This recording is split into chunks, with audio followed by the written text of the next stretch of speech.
The crack of a gunshot echoed through the dusty streets of Redemption Creek, Texas, as Daisy Vaughn ducked behind an overturned wagon, her heart pounding wildly against her ribs. It was 1876, and the promise of a peaceful new life in this frontier town had just erupted into chaos on her very first day. She clutched her traveling bag to her chest, the carefully packed belongings inside letters from her late parents, a silver hairbrush, and every cent she owned suddenly seeming trivial in the face of flying bullets. "Miss, get down!" A deep voice called out as a tall figure leapt from the boardwalk, diving toward her with surprising grace for a man his size. He landed beside her, his broad shoulders and lean frame creating a protective barrier between Daisy and the gunfight raging in front of the saloon. Dust swirled around them as Daisy found herself staring into the most striking blue eyes she'd ever seen, set in a face weathered by sun and hardship, yet somehow still youthful. A cowboy, unmistakably from his worn leather boots to the Stetson now clutched in his hand. "Are you hurt?" he asked, his voice surprisingly gentle for a man who'd just thrown himself into danger for a stranger. "No, I—" Daisy started. But another shot rang out, splintering wood just inches from their makeshift shelter. She flinched involuntarily. "Name's Jake Valmont," he said, somehow managing a smile despite the circumstances. "Welcome to Redemption Creek. Not usually quite this exciting, I promise." His eyes scanned the street, assessing the situation with practiced ease.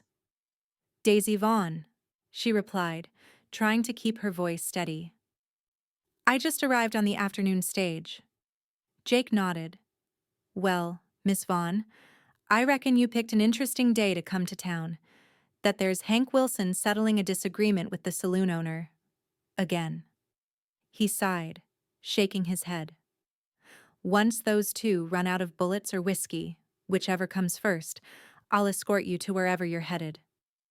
As if on cue, the shooting stopped, replaced by the sound of cursing and the sheriff's booming voice restoring order. Jake peered cautiously over the wagon. "Looks like Sheriff Mills has things under control." He stood slowly, then offered Daisy his hand. "Where were you headed before all this excitement?" His touch was calloused but gentle as he helped her to her feet. Daisy smoothed down her dusty traveling dress, suddenly aware of how disheveled she must look. "The Montgomery house. I'm to be the new schoolteacher," she explained, retrieving her fallen hat. "The position was advertised back east. I needed a fresh start." Something flickered in Jake's eyes. Recognition, perhaps, of someone else running from something. He didn't pry, simply nodded and offered his arm. "Montgomery House is just down the street. Mrs. Montgomery is a good woman. Strict, mind you, but fair." He placed his hat back on his head, adjusting it with practiced ease. "I'd be honored to escort you, Miss Vaughn."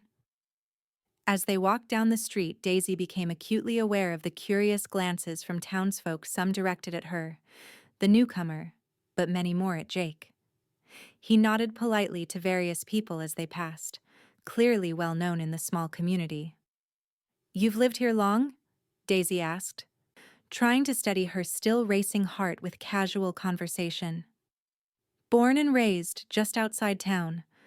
My father runs the Valmont Ranch about 5 miles west. Biggest cattle operation in the county," he said, not with pride, but simple fact. "I work there, help manage things since Pa's not as young as he once was."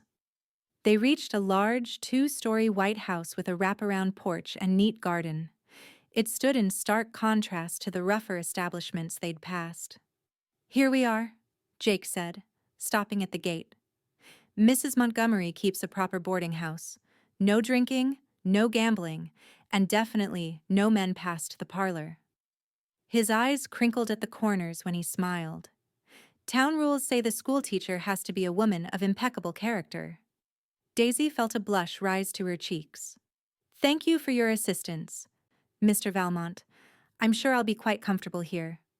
Jake tipped his hat. Just doing what any gentleman would, Miss Vaughn. He hesitated, then added, There's a town social this Saturday at the church. Might be a good way for you to meet folks, if you're interested. Before Daisy could respond, the door of the boarding house opened, revealing a tall, stern-looking woman with gray hair pulled into a tight bun. You must be Miss Vaughn, she called out. I was beginning to worry. Just a bit of trouble in town, Mrs. Montgomery, Jake explained. Thought it best to see Miss Vaughn safely to your door. The older woman's expression softened slightly. That was kind of you, Jake. She turned to Daisy. Come in, dear. You must be exhausted from your journey. Daisy nodded gratefully, then turned to Jake. Thank you again, Mr. Valmont. Jake, he corrected with a smile. Folks around here just call me Jake. Then thank you, Jake, Daisy said, surprised at how naturally his name felt on her lips. As she followed Mrs. Montgomery into the house, Daisy couldn't help but glance back. Jake stood watching her, hat in hand now, the setting sun casting his tall figure in gold. Something about him made her heart flutter in a way that had nothing to do with the earlier gunfight. Little did she know that this chance encounter would be just the beginning of a story neither of them could have predicted.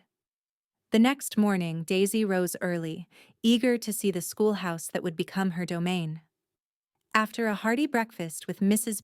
Montgomery, who proved to be less stern than her appearance suggested, she set out with directions to the small building at the edge of town. The schoolhouse was a simple, one-room structure with large windows and rows of wooden desks. It needed work, the floor could use a good scrubbing, and the windows were clouded with dust, but Daisy saw its potential immediately. This would be her realm, where she could shape young minds and perhaps find the purpose she'd been seeking since her parents' passing had left her alone in the world. She was arranging books on shelves when a knock at the open door startled her. Turning, she was surprised to find Jake Valmont standing there, hat in hand and a wooden crate under his arm. Good morning, Miss Vaughn, he said, his voice carrying a hint of uncertainty that hadn't been present during yesterday's danger. Mrs. Montgomery mentioned you'd be getting the schoolhouse ready. Thought you might need these. He set the crate down on her desk.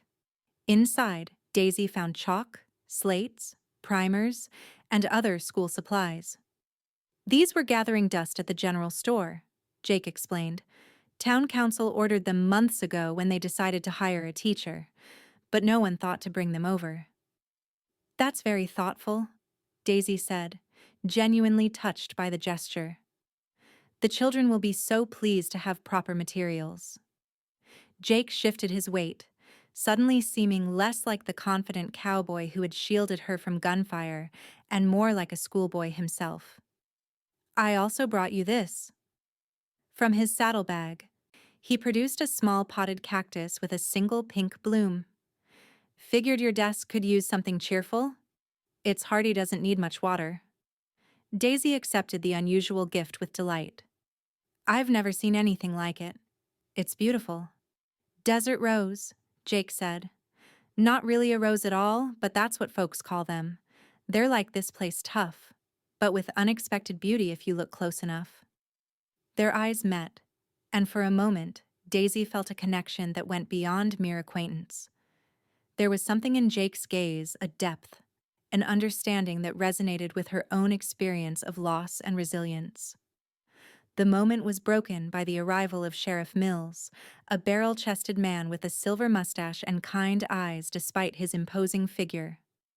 Morning, Miss Vaughn, Jake. He nodded to them both. Just wanted to officially welcome you to Redemption Creek. Sorry about the reception yesterday. Hank and Joe have been feuding since the war, but they usually keep it to fistfights. No harm done, Sheriff, Daisy assured him, though the memory still made her heart race. School starts Monday, the sheriff continued. You'll have about 20 youngsters, ages 6 to 16. Some can only come when ranch work is slow, mind you. Been trying to convince their parents that education's important year-round. I understand, Daisy said. In my experience, flexibility helps bring more children to school. Perhaps we can arrange some weekend or evening sessions for those who can't attend regularly. Sheriff Mills looked impressed. That's fine thinking, Miss Vaughn. The town council will be pleased to hear it. He tipped his hat. I'll leave you to your preparations. Jake, your pa was looking for you earlier. Something about the south pasture fence. Jake nodded, though Daisy noticed a flash of tension cross his face at the mention of his father. I was heading back to the ranch now. He turned to Daisy.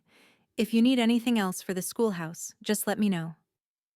After both men left, Daisy found herself distracted from her work, her thoughts returning to Jake Valmont. There was clearly more to him than met the eye. Despite his obvious capability and confidence in a crisis, something about his father seemed to trouble him. And why had he personally delivered school supplies and a gift when he clearly had ranch responsibilities? The next few days passed in a flurry of activity as Daisy prepared for her first day of teaching. She met several of her future pupils and their parents as they stopped by to satisfy their curiosity about the new schoolteacher from back east. Most were welcoming, though she sensed reservation from some who wondered if a city woman could understand their way of life. Saturday evening arrived, bringing with it the church social Jake had mentioned. Daisy dressed carefully in her best blue dress, one of the few nice items she'd brought from Philadelphia. Mrs. Montgomery had insisted on adding a white lace collar that brightened the whole ensemble. The church was transformed with lanterns and wildflowers, tables laden with food brought by every family. Music from a fiddle and guitar filled the air as Daisy entered, immediately overwhelmed by the warmth and liveliness of the gathering. Miss Vaughn, a young girl of about 12, rushed forward. I'm Emma Wilson. I'll be in your class. This is my brother Sam. She pulled forward a reluctant boy of perhaps 9. We've never had a real teacher before. Can you really speak French? Daisy laughed, charmed by the girl's enthusiasm. Oui, je parle français, she confirmed. And I look forward to having you both in my class. As the children ran off to share this confirmation with their friends, Daisy felt a presence beside her. Jake stood there, dressed in clean denims and a pressed shirt, his usual cowboy hat absent. His dark hair was neatly combed, and without the hat shadowing his features, she was struck again by the intensity of his blue eyes. You made quite an impression on Emma, he said with a smile. She's been telling everyone the new teacher speaks 3 languages and knows about the world beyond Texas. Daisy laughed. Only 2 languages, I'm afraid, and my knowledge of the world is limited to books and Philadelphia. That's still a sight more than most folks here, Jake replied. He offered his arm. May I introduce you around?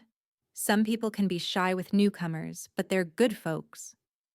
The evening passed pleasantly as Jake introduced her to what seemed like the entire population of Redemption Creek. Daisy met ranchers, shopkeepers, the town doctor, and countless children who would soon be her students. She danced with the sheriff, the blacksmith, and several ranchers, but found herself looking for Jake whenever her current dance ended. Finally, as the evening was winding down, Jake appeared at her side again. I believe I haven't claimed a dance yet, he said softly. If you're not too tired? The musicians had slowed to a gentle waltz. Jake's hand at her waist was respectful, but sent a warmth through her that had nothing to do with the crowded room. They moved together with surprising ease. You dance well for a cowboy, Daisy observed with a smile. Jake chuckled. My mother's insistence. She came from Boston originally, had ideas about raising gentlemen despite our location. A shadow crossed his face. She passed when I was 15. Consumption. I'm sorry, Daisy said, instinctively tightening her grip on his hand. I lost both my parents last year. Influenza. Jake's eyes met hers with understanding no words could express. Is that why you came west? For a fresh start? Daisy nodded. There was nothing left for me in Philadelphia. My father was a teacher, and I followed in his footsteps. But after they died, She took a breath. The memories were everywhere. When I saw the advertisement for a teacher in Texas, it felt like Providence. I'm glad it brought you here, Jake said simply, his eyes never leaving hers.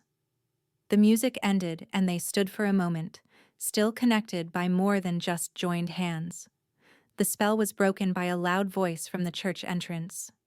Jake, where are you, boy? Jake's posture stiffened immediately. Daisy turned to see an older man, powerfully built despite his years, standing in the doorway. His resemblance to Jake was unmistakable, though his face was harder, lined with years of sun and what appeared to be permanent disapproval. My father, Jake explained quietly. I should see what he needs. As Jake moved toward his father, Daisy couldn't help but notice how his entire demeanor changed, the easy confidence replaced by watchful caution. The elder Valmont clapped a heavy hand on his son's shoulder, speaking in low tones that nonetheless carried enough for Daisy to catch phrases like wasting time and work to be done.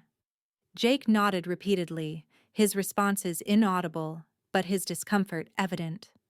Finally, he turned back toward Daisy, his father's hand still firmly on his shoulder. Miss Vaughn, may I present my father, Joseph Valmont. Pa, this is Miss Daisy Vaughn, our new school teacher. Joseph Valmont studied her with piercing eyes so similar to his son's, yet lacking their warmth.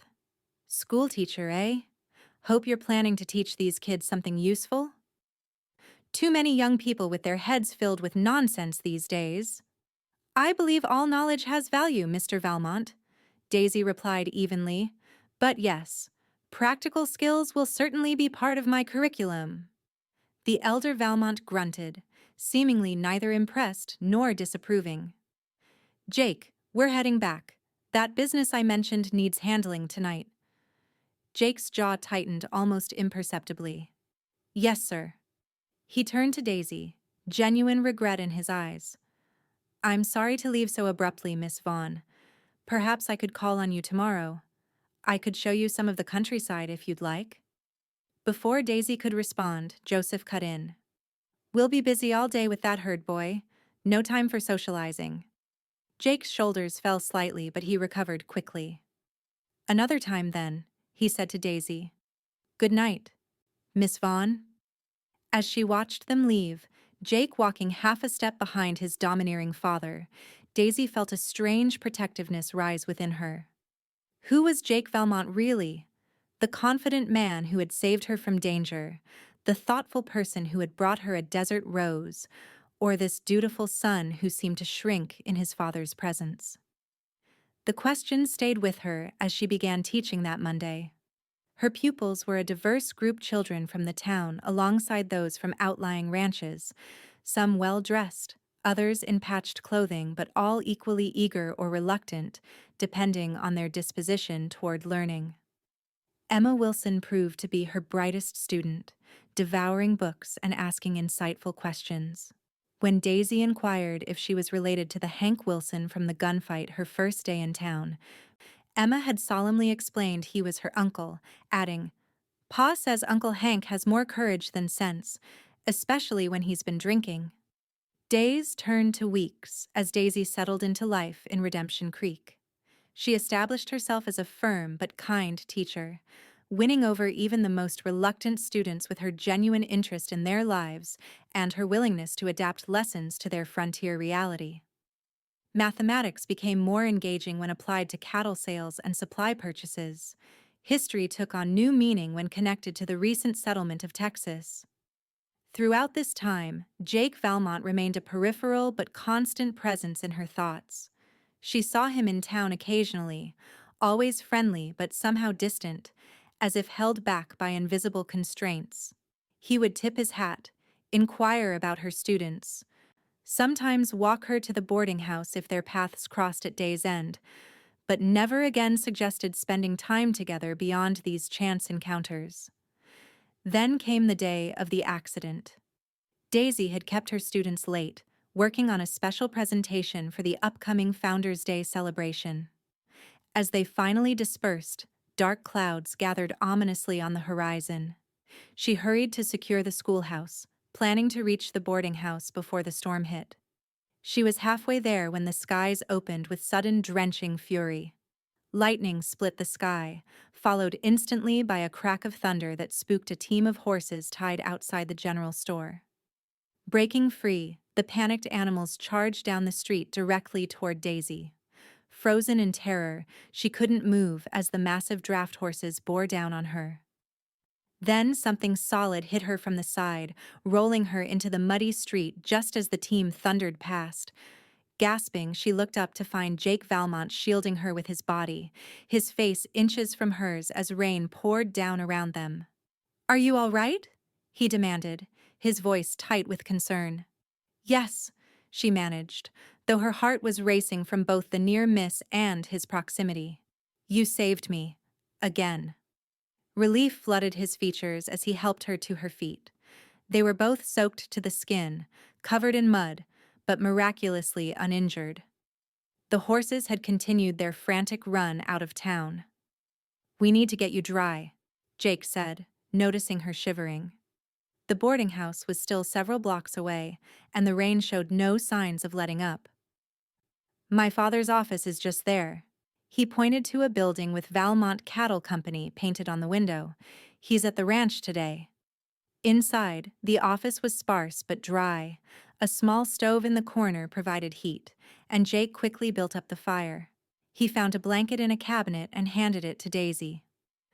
"I can't offer you dry clothes, but this should help until the rain lets up." Daisy wrapped herself in the rough wool, suddenly acutely aware of her appearance, hair plastered to her face, dress clinging to her figure, mud streaking her skin. Yet Jake looked at her with such warmth that her embarrassment faded. "Seems I'm destined to be in the right place when you need rescuing," he said with a slight smile, running a hand through his own wet hair. "I'm beginning to think I should keep you nearby at all times," Daisy replied, then blushed at her own forwardness. Jake's expression grew serious. "I wish," he began, then stopped himself. He moved to the stove, turning his back to her. "I should make some coffee to warm us." As he busied himself with the coffee pot, Daisy studied him, the broad shoulders, the careful movements of his hands, the tension he carried even in this moment of relative peace. "Jake," she said softly, "why do you always seem to be keeping your distance? I thought perhaps, after the social—" He stilled, hands flat on the desk, head bowed slightly. "It's complicated," he finally said. "My father has certain expectations. The ranch has been in our family for 3 generations. It's all he cares about." "And what do you care about?" Daisy asked.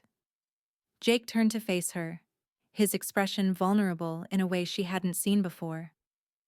"Lately, I find myself caring about a school teacher who arrived on the afternoon stage and turned my world upside down." The confession hung between them, changing everything, yet changing nothing. Outside, thunder rolled across the sky, but in the small office, time seemed suspended. "Your father doesn't approve," Daisy guessed. Jake sighed. "My father doesn't approve of anything that takes attention away from the ranch. After my mother died, he became harder, more focused on building the Valmont legacy. He has plans for me to marry Caroline Winter's daughter of the biggest rancher in the next county. A merger of lands, basically." "And what do you want?" Daisy asked, her heart pounding. Jake crossed the room slowly, stopping just short of touching her. "I want to know if the schoolteacher might care for a cowboy who's been too cowardly to court her properly." Daisy looked up at him, suddenly certain despite all the complications. She might. If the cowboy were brave enough to follow his own heart instead of his father's plans. The kiss, when it came, was gentle at first, a question, an offering. Then, as Daisy's arms wound around his neck, it deepened into something more certain.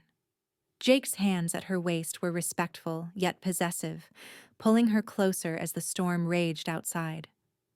When they finally parted, both breathless, Jake rested his forehead against hers.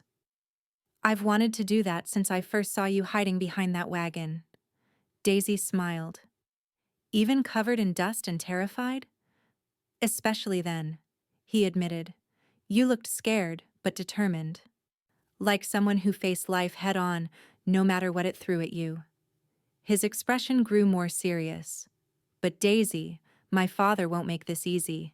The ranch is everything to him. He expects me to take over, to continue building what he and his father started. And is that what you want? She asked. The ranch, I mean. Jake looked thoughtful. Parts of it. I love the land. I love working with the horses especially. But my father's way of doing things. He shook his head. He believes the only measure of success is expanding more land, more cattle, more power. I've seen what that drive has cost him. No friends, no joy, just endless work and ambition. That sounds lonely, Daisy said softly. It is. And I don't want that life. His blue eyes met hers with newfound resolve. I want a life with purpose beyond just accumulating more. I want... He faltered, then continued more softly. I want the possibility of you. Outside, the rain began to lessen, sunlight breaking through the clouds. Jake glanced at the window, then back at Daisy. I should get you back to the boarding house before Mrs. Montgomery sends out a search party, he said with a reluctant smile. But Daisy, if you're willing, I'd like to court you properly. No more keeping my distance. No more letting my father's expectations dictate my choices. Daisy felt a lightness in her heart she hadn't experienced since before her parents' deaths. I'd like that very much, Jake Valmont. As they stepped outside into the freshly washed streets, Jake took her hand in his, an unmistakable declaration to anyone who might see them. And for the first time since arriving in Redemption Creek, Daisy truly felt she might have found not just a new beginning, but a home. True to his word, Jake began courting Daisy openly. He would walk her to the schoolhouse in the mornings when his ranch duties allowed, join her for Sunday services, and occasionally surprise her with small gifts, a book of poetry, wildflowers he'd gathered, or once, a beautiful quill pen he'd traded for with a passing peddler. Word spread quickly through the small community. Most reactions were positive. The young schoolteacher and the Valmont heir seemed well matched in the townsfolk's eyes. Mrs. Montgomery, after initially reminding Daisy about the importance of propriety, softened when she saw how genuine their affection was, even inviting Jake to join them for dinner at the boarding house on occasion. But not everyone approved. Joseph Valmont's displeasure manifested in increasing demands on his son's time and thinly veiled criticism whenever Jake managed to visit town. The tension between father and son grew, becoming the talk of Redemption Creek. One evening in late October, Jake arrived at the schoolhouse just as Daisy was finishing for the day. His expression was troubled as he helped her gather her books. "What's wrong?" she asked, recognizing the signs of strain around his eyes. "My father cornered me today. Caroline Winters and her father are visiting next weekend." Jake ran a hand through his hair in frustration. "He's planning to announce our engagement at dinner." Daisy's heart sank. "An engagement you haven't agreed to." "An engagement I've explicitly refused," Jake corrected. "But he doesn't listen. He never has." He took her hands in his. "Daisy, I need to make a stand. I can't keep living with one foot in his world and one foot in mine in ours." "What will you do?" she asked, sensing he had already formed a plan. Jake's eyes were determined. "I'm going to speak with Mr. Harris tomorrow. He's been wanting to sell his horse breeding operation for months. It's small, nothing like my father's ranch, but the stock is good. I've been saving for years, and with the money my mother left me, I can make him a fair offer." Daisy understood immediately. "Your own place?" Jake nodded. "My own place. My own life." He squeezed her hands. "It won't be easy at first. Nothing like what I could offer you if I remained at the Valmont Ranch. But it would be ours, built on our terms." The implication was clear, and Daisy's heart soared despite the challenges ahead. Jake, are you asking? He smiled, some of the tension leaving his face. Not officially. Not yet. When I ask you to marry me, Daisy Vaughn, it will be with a home to offer you and no shadows hanging over us. His expression grew serious again. But I wanted you to know my intentions, and to ask if you're willing to wait while I sort this out with my father. Daisy reached up to touch his cheek. Some things are worth waiting for. The next week passed in a flurry of secret preparations. Jake met with Mr. Harris and secured an agreement for the purchase of his horse ranch. It was 15 miles from Redemption Creek, close enough for Daisy to continue teaching with a manageable daily ride, but far enough from the Valmont property to establish true independence. Meanwhile, Joseph Valmont moved forward with his own plans, seemingly oblivious to his son's determination. The Winters family arrived on Friday, taking rooms at the hotel. Caroline Winters, a pretty, shrewd-eyed young woman of 20, was seen shopping in town, speaking confidently of her future as Mrs. Jake Valmont, despite the fact that the supposed groom was noticeably absent from her side. Saturday evening brought the dinner Joseph had planned. Jake had reluctantly agreed to attend, intending to publicly refuse the engagement before announcing his purchase of the Harris property. He stopped at the boarding house first, needing to see Daisy before the confrontation. She was waiting on the porch, having heard about his plans from Emma Wilson, whose father worked at the Valmont Ranch. "You don't have to do this tonight," she told him as they sat side by side on the porch swing. "Perhaps speaking to your father privately first." Jake shook his head. "He doesn't listen in private. He dismisses my objections, tells me I'll see reason eventually. This way, with witnesses, he'll have to acknowledge my decision." He took her hand.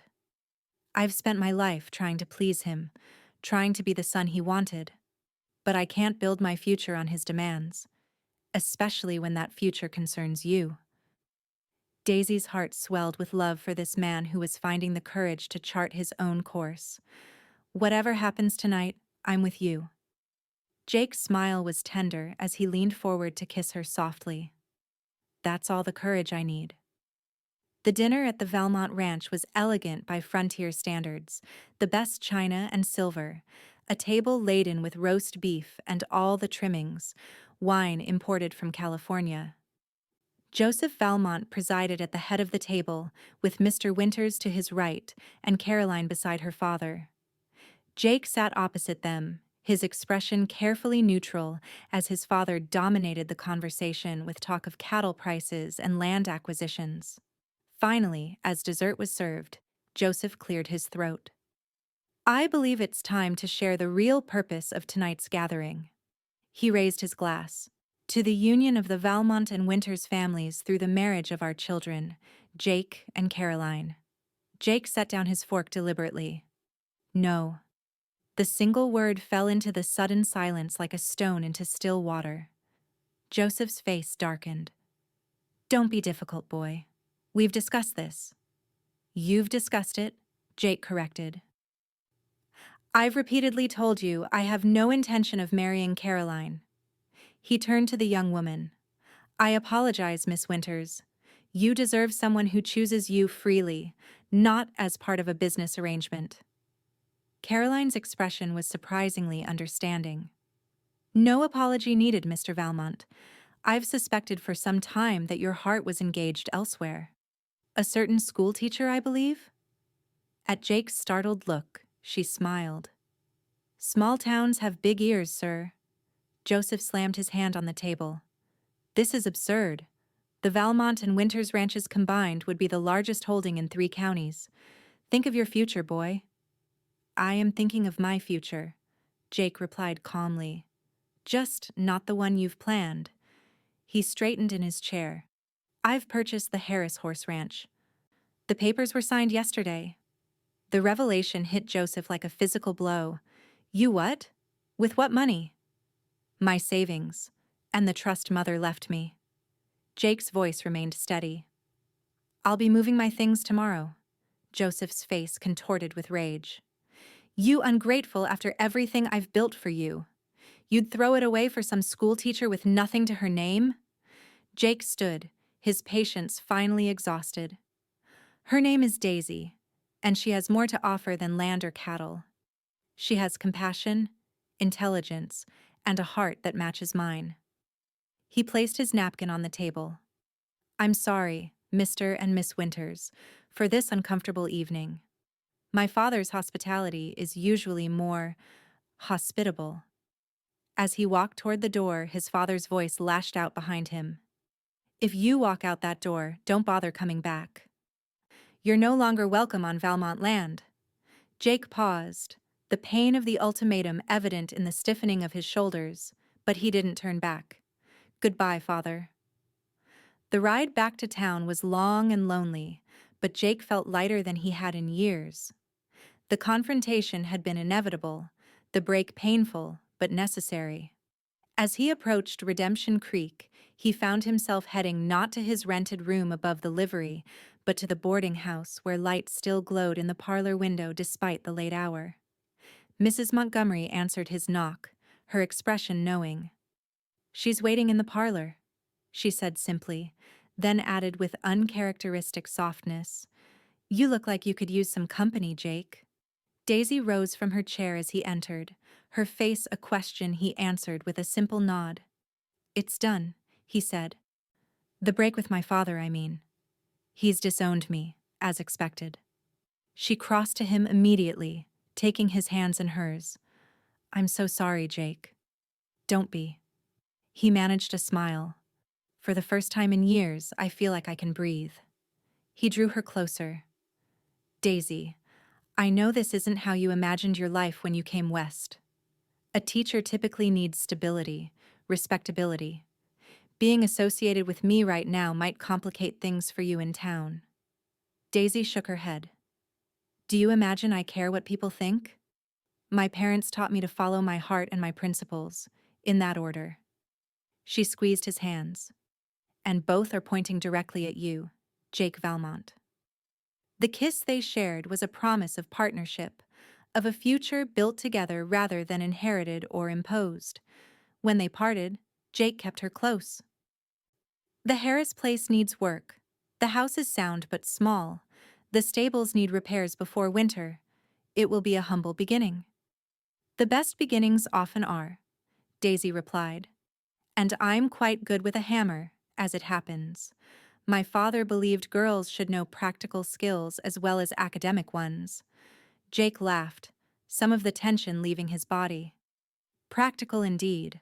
I'll need help with the books too, tracking breeding lines, sales. My education was more about roping than reading.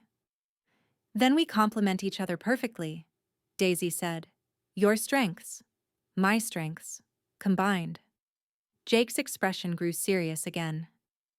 I had planned to wait until the ranch was established, until I could offer you more than uncertainty. But after tonight, I don't want to wait for some arbitrary moment when everything is perfect. He took a deep breath. Daisy Vaughn, will you marry me? Not someday, but soon. Be my wife, my partner in building something that's truly ours. Daisy's heart felt too full for her chest. Yes, she whispered. 1,000 times, yes. Mrs. Montgomery, who had been pretending not to hover in the hallway, let out a delighted exclamation. Well, this calls for tea at the very least. She bustled in with a tray, her usual decorum forgotten in the face of such joyful news. Have you set a date? Where will you live until the ranch is ready? Oh, there's so much to plan. They laughed at her enthusiasm, the seriousness of the evening giving way to the simple joy of their decision. As they discussed possibilities, the clock struck midnight, and Mrs. Montgomery reluctantly reminded them of propriety. Even engaged couples need to observe decent hours, she said, though her stern tone was undermined by her smile. Jake, you should be going. I'm sure you have much to do tomorrow. He nodded, rising reluctantly. At the door, he kissed Daisy once more, softly. I'll come by after church tomorrow. We can ride out to see the Harris place our place if you'd like. "I'd like that very much," Daisy replied. As Jake walked back to his room, stars bright overhead and the promise of a new life before him, he felt a peace he hadn't known since childhood. The break with his father was painful, yes, but necessary for both of them. Perhaps someday Joseph would understand, would see that Jake had chosen not rejection, but a different kind of legacy, one built on love rather than ambition. For now, though, Jake had a ranch to prepare, and a future to build with the remarkable woman who had stepped off a stagecoach and into his heart. Whatever challenges lay ahead, they would face them together. The news of Jake and Daisy's engagement spread through Redemption Creek like wildfire, eliciting reactions from warm congratulations to concerned whispers about Joseph Valmont's fury. The town largely rallied behind the couple, however. Jake had always been well liked for his fairness and hard work, while Daisy had quickly endeared herself to the community through her dedication to her students. The following weeks were a whirlwind of activity. Jake moved his personal belongings to the Harris Ranch, working from dawn till dusk to repair fences, shore up the barn roof before winter, and make the small three-room house habitable. Daisy continued teaching during the week, but spent every weekend helping with the renovations. Her skill with a hammer proved no idle boast, and the sight of the schoolteacher in a work apron, nailing shingles alongside her fiancé, became a topic of amused admiration in town. "Never seen a lady take to ranch work like that," the general store owner commented as he filled Jake's order for supplies. "Miss Vaughn's a special one." Jake couldn't help but smile. "She certainly is." They had set the wedding date for December 15th, just before the Christmas holidays. The church would be decorated for the season, and Daisy's students would have a 2-week break, allowing the newlyweds some time to settle into their new home before school resumed in January. As the date approached, the only shadow on their happiness was Joseph Valmont's continued silence. Jake had sent a letter inviting his father to the wedding, receiving no response. He tried to hide his disappointment, but Daisy knew it pained him deeply. "He might still come," she said one evening as they sat on the porch of their nearly finished home, watching the sunset paint the hills in gold and crimson. "People can surprise you." Jake squeezed her hand but said nothing, unwilling to hope for what seemed increasingly unlikely. Instead, he focused on their future, on the horses he was training and the plans they were making. The Harris place, which they had decided to rename Valmont Springs for the natural spring that fed the creek crossing their property, had good breeding stock and existing contracts Jake intended to honor. With Daisy's help organizing the records and correspondence, he was confident they could build something sustainable. December arrived with unseasonable warmth, as if the weather itself approved of their plans. 3 days before the wedding, Daisy was at the schoolhouse preparing for the Christmas program when a knock at the door interrupted her work. Expecting Jake, who had promised to help move some benches, she called out a cheerful welcome. Instead, Joseph Valmont's imposing figure filled the doorway. Daisy froze, pencil still in hand, uncertainty washing over her. She had never spoken directly with Jake's father since their brief introduction at the church social months earlier. His expression was unreadable as he removed his hat. "Miss Vaughn," he said, his voice gruff but not hostile. "Might I have a word?" Gathering her composure, Daisy gestured to a chair. "Of course, Mr. Valmont. Please, sit down." He did so awkwardly, the small student desk barely accommodating his large frame. For a moment, he simply studied her, as if trying to understand what had drawn his son away from everything he had planned. "Jake invited me to the wedding," he finally said. "Saturday." "Yes," Daisy confirmed. "We would be honored if you would attend." Joseph snorted softly. "Honored? After I disowned him? Called him a fool for choosing you over the Winters girl and all that land?" Daisy met his gaze steadily. "Family is complicated, Mr. Valmont, but it remains family nonetheless." He seemed surprised by her directness. "You're not what I expected," he admitted. "When I heard Jake was courting the schoolteacher, I pictured some delicate Eastern flower who'd wilt at the first sign of hardship. I've had my share of hardships already, Daisy replied. They didn't wilt me, they strengthened me, just as they've strengthened your son. Joseph's eyes narrowed thoughtfully. He's like his mother that way, stronger than he looks. He glanced around the schoolhouse. You're good at this? Teaching? I believe so, Daisy said. I love it, certainly. And you love my son? Enough to build a life on a small horse ranch instead of a proper cattle empire? The question was direct, almost challenging, but Daisy didn't hesitate. I love Jake for who he is, not for what he owns or might inherit. I would build a life with him in a one-room cabin if that was all we had. Joseph was silent for a long moment, his weathered face revealing nothing.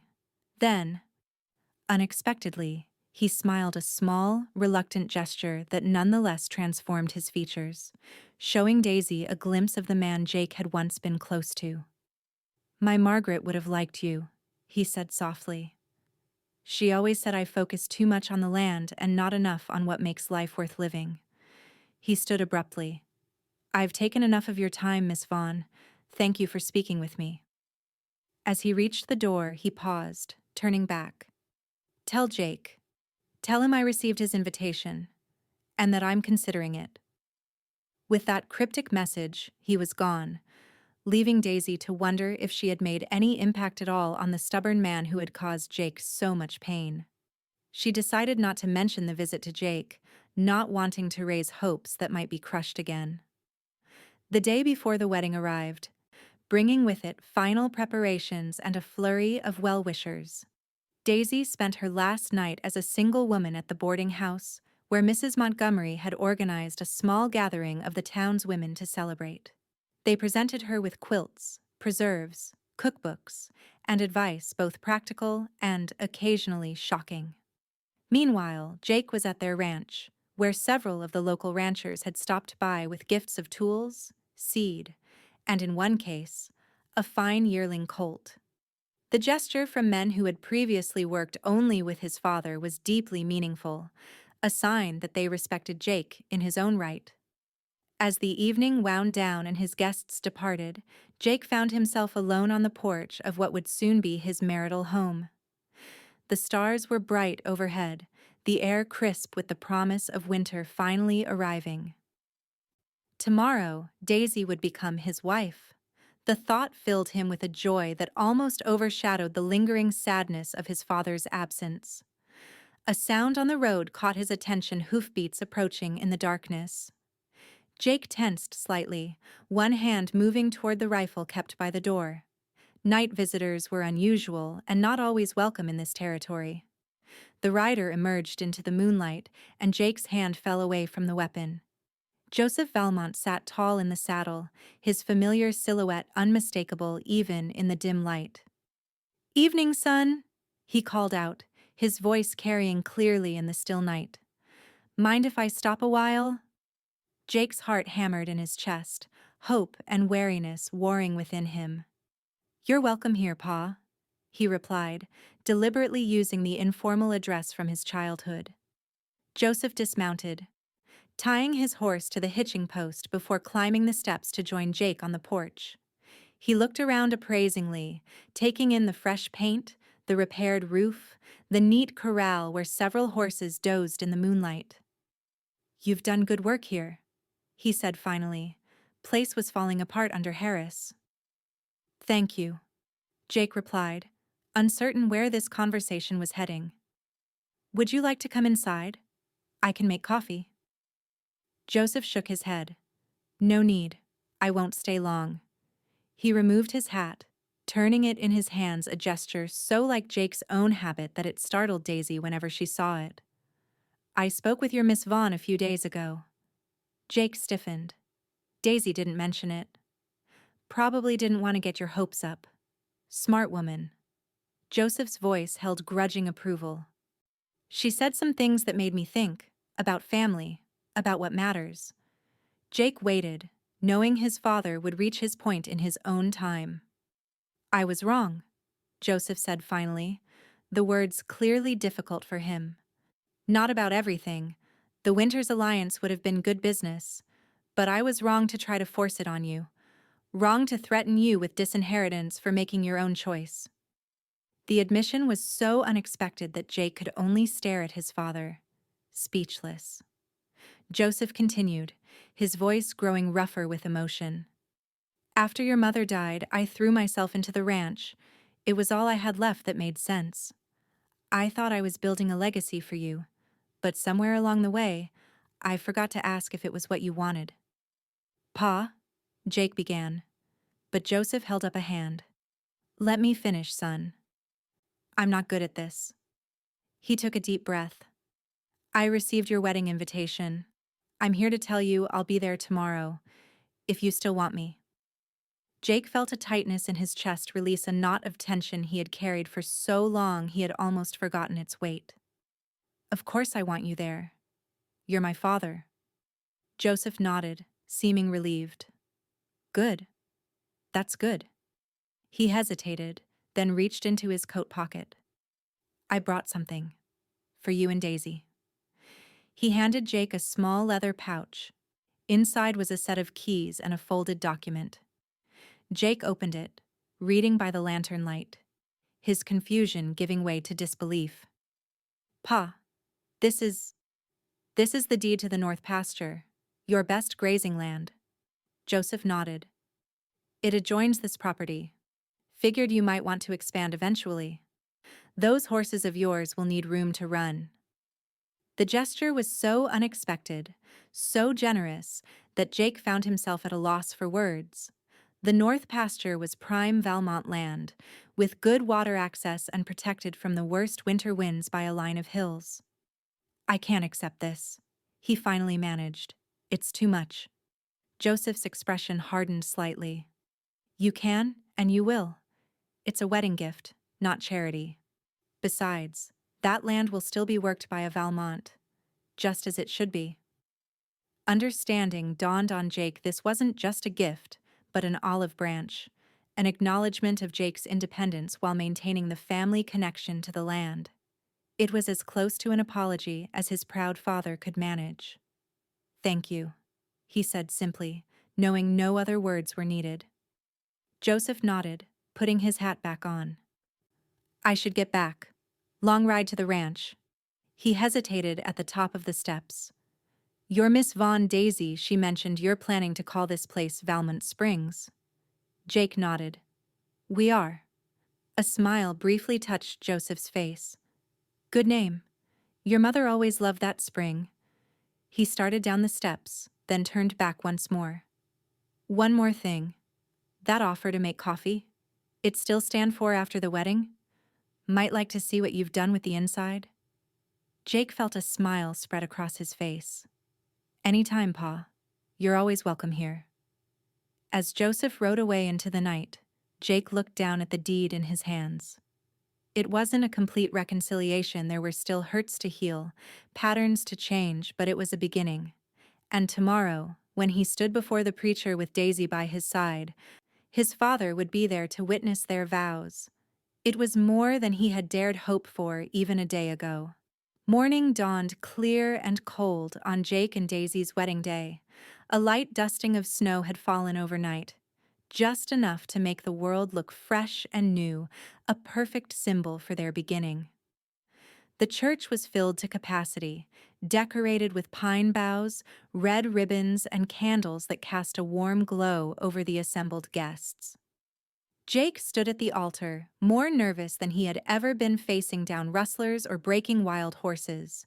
Beside him, Sheriff Mills, who had agreed to stand as his best man, offered quiet reassurance. She'll be here, son. No woman goes to all the trouble of planning a wedding just to change her mind at the last minute. Jake managed a smile, though his eyes kept darting to the back of the church. Then the door opened and Mrs. Montgomery entered, taking her seat in the front pew with a meaningful nod to the organist. The music began, and Jake's breath caught in his throat. Daisy appeared in the doorway, a vision in a cream-colored dress trimmed with lace that had once belonged to her mother. Her hair was swept up with sprigs of holly tucked into the golden curls, and she carried a small bouquet of winter greenery and dried wildflowers preserved from summer.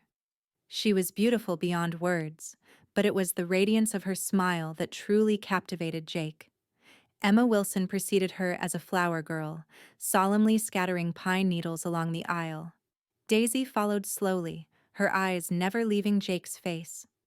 Halfway down the aisle, she passed the pew where Joseph Valmont sat, straight-backed and solemn. He nodded to her, a gesture of respect and acceptance that brought a deeper warmth to her smile. When she reached Jake, he took her hands in his, amazed that this extraordinary woman was about to become his wife. The ceremony passed in a blur of promises exchanged and rings placed on fingers. Before Jake quite realized it, the preacher was pronouncing them husband and wife, and he was kissing Daisy to the approving applause of their community. The celebration moved to the town hall, where tables groaned under the weight of food contributed by nearly every family in Redemption Creek. There was music and dancing, laughter and tears, as the community celebrated not just a wedding, but the kind of love story that gave hope to everyone who witnessed it. Joseph Valmont surprised everyone, including himself, by making a toast. Standing tall, glass raised, he addressed the room. To my son Jake and his bride Daisy, may you build together what matters most, not just a ranch or a home, but a life of purpose and joy. He looked directly at the couple. Your mother would be proud, son. I am proud. The words so long withheld meant everything to Jake. He embraced his father, the public gesture sealing their reconciliation in the eyes of the community. As evening approached, Jake and Daisy prepared to leave for their home. They would have a proper honeymoon in the spring, traveling to San Antonio when school was out. But for now, they were eager to begin their life together in the home they had prepared with such care. Bundled in warm coats, they said their goodbyes, accepting final well wishes and dodging the rice thrown by enthusiastic children. Jake helped Daisy into the wagon he had decorated with evergreen boughs and red ribbons, then climbed up beside her, taking the reins. Ready, Mrs. Valmont? He asked, the name still new and wonderful on his lips. Ready, Mr. Valmont, she replied, her eyes shining with happiness.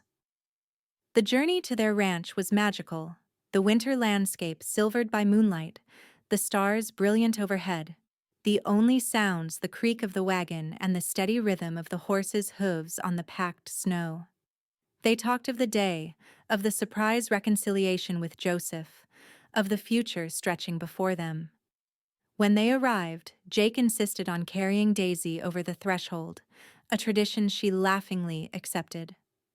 Inside, the small house welcomed them with the warmth of banked fires in both the kitchen stove and the parlor fireplace. Jake had arranged for one of the ranch hands to come by earlier and prepare the house for their arrival, and the thoughtfulness of the gesture touched Daisy deeply.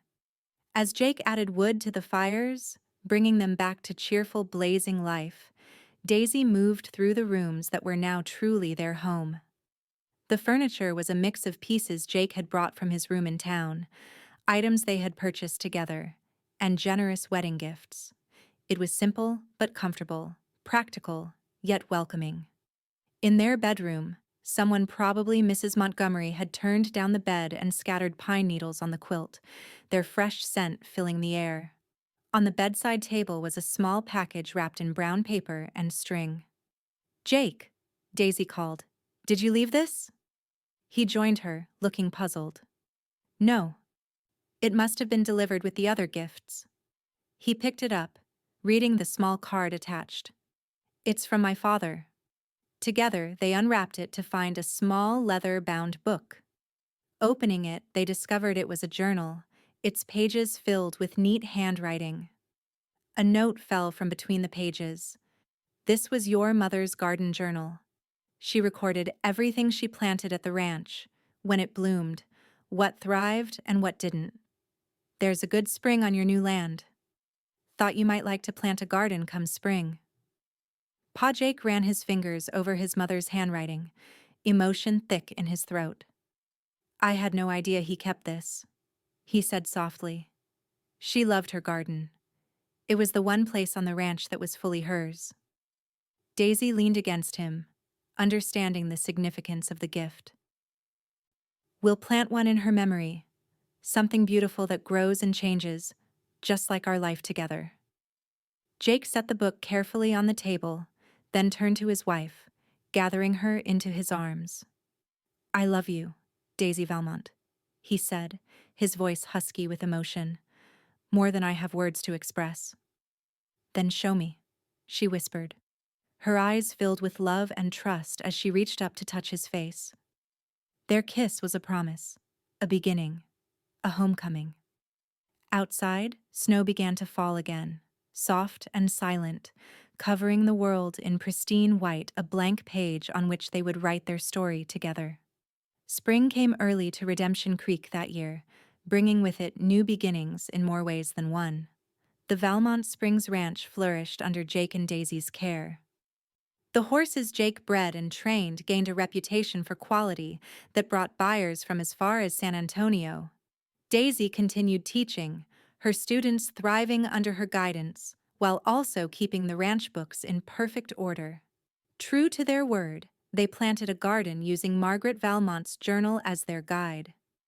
Daisy discovered she had a natural talent for coaxing life from the Texas soil, much as she nurtured minds in her classroom. The spring fed a small pond they created, surrounded by wildflowers and shaded by a young oak tree they planted on their first anniversary. Joseph Valmont became a regular visitor, initial awkwardness giving way to a new relationship built on mutual respect rather than obligation. He brought cuttings from his late wife's roses, helping Daisy plant them along the fence she and Jake had built. Watching father and son work side by side, their similar profiles bent over the same task, Daisy felt a sense of rightness, of wounds healing and new growth taking root. By their second anniversary, the small three-room house had expanded to include a proper dining room and a nursery, necessitated by the impending arrival of their first child. Jake had built the cradle himself from oak harvested on their land, while Mrs. Montgomery organized the women of Redemption Creek to create a beautiful baby quilt, each square representing a different family's good wishes. It was a December evening, much like their wedding night, snow falling gently outside when Daisy felt the first pains begin. Jake, who had been nervously anticipating this moment for weeks, immediately rode for the doctor while Joseph, who happened to be visiting, stayed with Daisy. Don't worry, daughter, he assured her with unexpected tenderness. Valmont women are strong, and you're the strongest I've met since Margaret. The labor was long but uncomplicated, and as dawn broke on a new day, Margaret Rose Valmont announced her arrival with a lusty cry that immediately captured her father's heart. Jake, who had paced the parlor floor all night, was led into the bedroom by the doctor to find his exhausted but radiant wife cradling their daughter. She's perfect, he whispered, awestruck as he counted tiny fingers and toes. Just like her mother. Joseph, allowed in a short time later, stood awkwardly at the foot of the bed until Daisy motioned him closer. Would you like to hold your granddaughter? She asked. We've named her Margaret, after your wife. Margaret Rose. The gruff old rancher's hands trembled slightly as he took the tiny bundle, but his hold was secure, practiced from years past when Jake had been this small. Hello, little Maggie, he said softly, using a nickname none of them had considered. You've got quite a legacy ahead of you, young lady. Strong women on both sides of your family. Watching his father with his daughter, Jake felt the last pieces of his world settle into perfect alignment. This was what mattered, not land or cattle or empire building, but family, love, connections that transcended even the deepest disagreements. As Margaret grew from infant to toddler, the ranch continued to prosper. Jake's breeding program gained national attention when one of his horses won an important race in Houston. The prize money allowed them to add a second story to their home and hire additional help, giving Daisy more time for both teaching and motherhood. 2 years after Margaret's birth, they welcomed a son, William Joseph, called Will. Where Margaret was fair like her mother, Will had Jake's dark hair and sturdy build. The siblings were inseparable from the moment Will could crawl, Margaret appointing herself his protector and guide in all things. Life settled into a rhythm of seasons and milestones: first steps, first words, first days of school with Mama as teacher. The Valmont name became associated not with the largest ranch, but with the finest horses in the county, and a family known for their generosity and community spirit. Jake served on the town council, while Daisy established Redemption Creek's first proper library, housed initially in a corner of the schoolhouse but eventually moving to its own building thanks to donations she tirelessly solicited. As the children grew, so did the stories Jake told them each night. He had discovered a talent for storytelling, spinning tales of brave cowboys, resourceful settlers, and the occasional friendly ghost that delighted not just his own children, but their friends who often stayed for dinner and begged to hear Mr. Valmont's stories.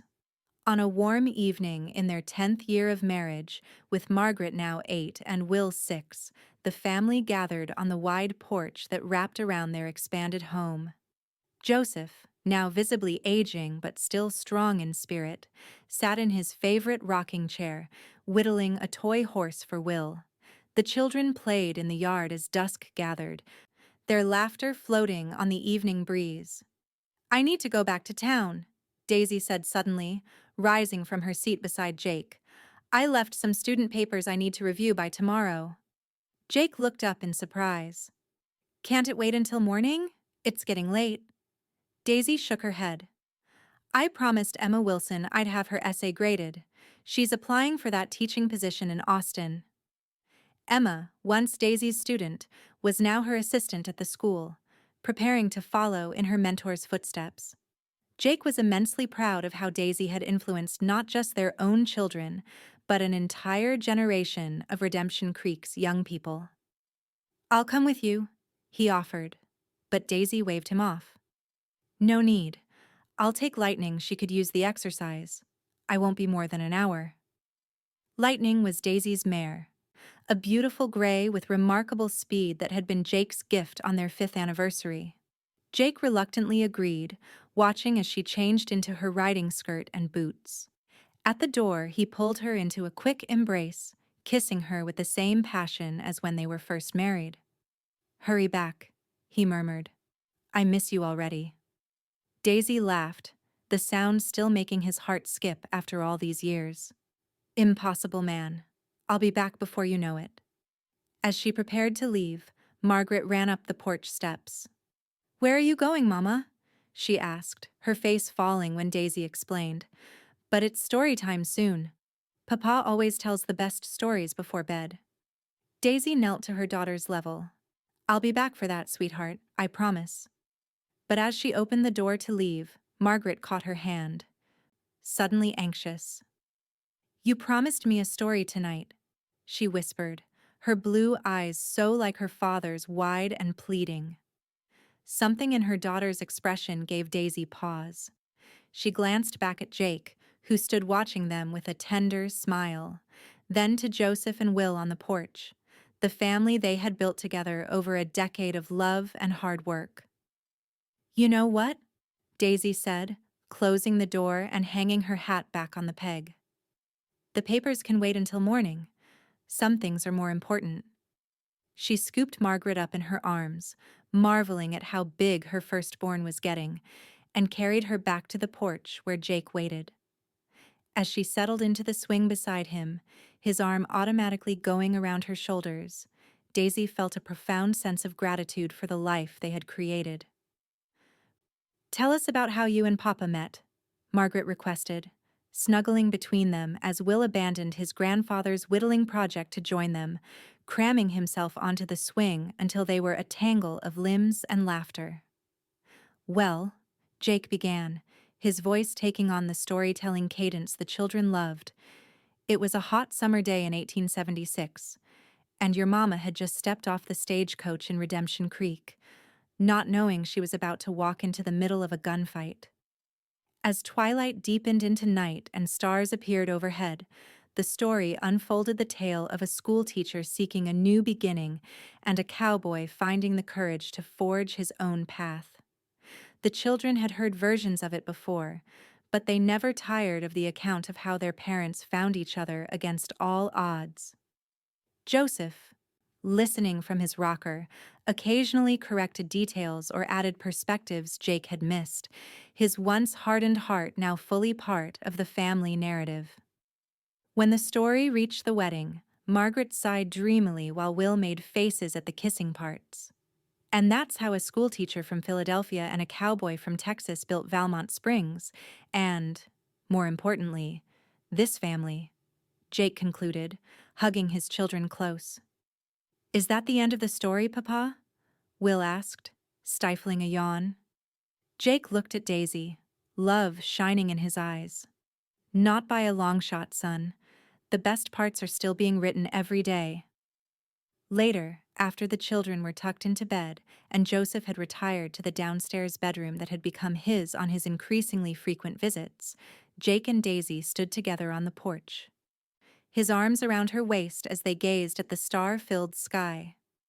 I'm glad you didn't go to town tonight, Jake murmured against her hair. Though I would have waited up for you, no matter how late. Daisy turned in his arms, reaching up to touch his face still handsome, though now lined at the eyes and mouth from years of Texas sun and laughter. When Margaret said those words, "You promised me a story tonight," something just clicked.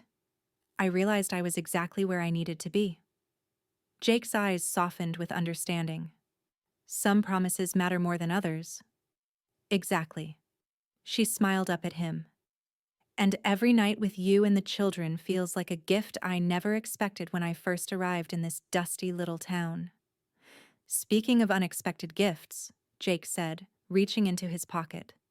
I was going to give you this tomorrow, but now seems right. He placed a small box in her hand. Inside was a delicate gold locket. When Daisy opened it, she found a miniature portrait of Margaret and Will on one side. The other side held a tiny pressed flower. Is this? She began, recognizing the bloom. From the desert rose I gave you that first day at the schoolhouse, Jake confirmed. I saved it. Wanted you to have a reminder of how it all began. Tears welled in Daisy's eyes as she closed the locket and allowed Jake to fasten it around her neck. As if I could ever forget. He kissed her then, the same spark between them that had ignited that rainy day in his father's office so many years ago. I love you, Daisy Valmont. More today than yesterday, less than tomorrow. And I love you, Jake Valmont, she replied. My cowboy, my husband, my heart. Inside their home, the fire burned warm and bright. Outside, the stars witnessed their embrace as they had witnessed so many chapters of their story. And somewhere in the vast Texas night, perhaps the spirits of those who had loved them, Jake's mother Margaret, Daisy's parents, smiled down on the family they had created, a legacy of love that would endure long after they were gone. For the true measure of a life well lived is not in acres of land or head of cattle, or even in worldly accomplishments, but in the love shared, the lives touched, and the stories told around the fire on cold winter nights. By that measure, Jake and Daisy Valmont were wealthy beyond all counting, their hearts as full as the Texas sky above them was filled with stars. And though their story had begun with danger and discord, a gunfight on a dusty street, a chance meeting between strangers, it continued in harmony and hope, proof that sometimes the most unexpected beginnings lead to the most beautiful destinations. For in finding each other, they had found not just love, but home. And in the end, that was the greatest story of all.